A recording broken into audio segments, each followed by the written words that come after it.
Имам супер попадение за хората, които работят много на компютър и искат да им е удобно.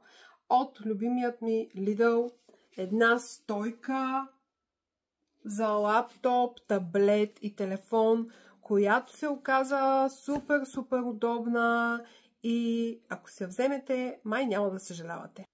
От тази седмица, преди няколко дни си я взех, струваше 35 лева, много е голяма, ето, виждате, всъщност отпред е като дърво, дървена е, някакъв дървен материал, а отзад е ето така, с такава мекичка дамаска,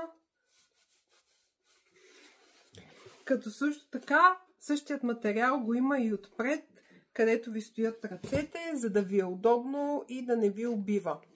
Имате си една дръжчица, с която може да я носите и самата стойка може да се ползва на леглото, ако сте на леглото, или разбира се, ако сте и на маса. Ето виждате, тук е показано как може да си сложите лаптоп, таблет, телефон. Има си място за мишката. Ето този тъчпад тук. Ето виждате и другите илюстрации. Разбира се, може да си сложите и само лаптопа на нея. Изобщо каквото душа ви иска. Махнах и всички етикети. И ето виждате как изглежда. Това тук е мястото, където може да си сложите мишката. Това е мястото за таблета, това за телефона. И ето тук, разбира се, да си поставите и лаптопа. Отстрани ще ви покажа.